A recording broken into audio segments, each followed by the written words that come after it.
আপনি যদি তুলা রাশির জাতক বা জাতিকা হন তাহলে এপ্রিল 2026 আপনার জীবন কিন্তু বদলে দিতে পারে। অর্থ লাভ, সুযোগ, ভাগ্যবৃদ্ধি সবই কিন্তু আসতে পারে আপনার জীবনে। তার কারণ হচ্ছে 19শে এপ্রিল শুক্র কিন্তু নিজের রাশি বৃষ রাশিতে অবস্থান করে কিন্তু আপনার দ্বিতীয় ঘর বৃশ্চিকে কিন্তু দৃষ্টি দেবে। আপনারা জানেন শুক্র হচ্ছে অর্থের কারক এবং শুক্রকে আমরা মা লক্ষ্মী বলি। শুক্রের দৃষ্টির ফলে আপনার আর্থিক স্থিতি কিন্তু বৃদ্ধি হবে, সঞ্চয়ও কিন্তু হবে। এছাড়া 11 এপ্রিল বৃহস্পতি এবং বুধের হাউস এক্সচেঞ্জের ফলে এর একটা গুড ইম্প্যাক্ট কিন্তু আপনার জীবনে কিন্তু পড়বে। কিন্তু একটা বড় বিপদ কিন্তু লুকিয়ে আছে, অতিরিক্ত মনোবল বা ভুল সিদ্ধান্ত আপনার জন্য সমস্যার কারণ হতে পারে।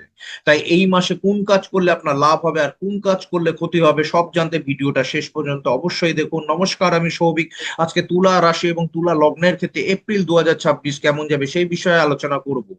তার আগে আপনাদের একটা ছোট্ট রিকোয়েস্ট, যদি আপনার তুলা রাশি হয় তাহলে অবশ্যই কমেন্ট সেকশনে আমাকে লিখে জানাবেন। যদি তুলা লগ্ন হয় অবশ্যই লিখে জানাবেন, আমি কিন্তু রিপ্লাই করব। যদি তুলা রাশির সংখ্যা বেশি থাকে কিংবা লগ্নের সংখ্যা বেশি থাকে তাহলে আমি তুলা রাশি বা তুলা লগ্নের জন্য পরের মাসে একটা আলাদা ভিডিও করব। চলুন তাহলে আজকের আলোচনা শুরু করি। আজকে আমি আপনার কর্মজীবন, আপনার অর্থনৈতিক ক্ষেত্র, আপনার প্রেম বিবাহিত জীবন, পারিবারিক জীবন, সন্তান ভাগ্য, স্বাস্থ্য, শিক্ষা সমস্ত বিষয় নিয়ে আলোচনা করব।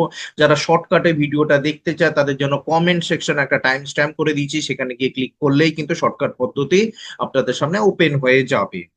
হ্যাঁ, প্রথমে দেখুন আমি কর্মজীবনের উপর ফোকাস করি। আপনার কর্মজীবন হচ্ছে যথারীতি দেখতে গেলে আমাকে দশম ঘর অর্থাৎ কর্কট রাশির অবস্থান দেখতে হবে। আর তার উপর আরো বেশি বিচার করতে গেলে অর্থাৎ চাকরিজীবীদের যদি ফোকাস করি যথারীতি আমাকে মীন রাশির উপর নজর দিতে হবে, অর্থাৎ ষষ্ঠ ঘরের দিকে নজর দিতে হবে। আর যারা ব্যবসা করছে তাদের জন্য মেষ রাশি। এছাড়া গোচরে শনির অবস্থানের উপর কিন্তু আপনার এপ্রিল 2026 কর্ম কেমন যাবে তার উপর কিন্তু নির্ভর করবে। দেখুন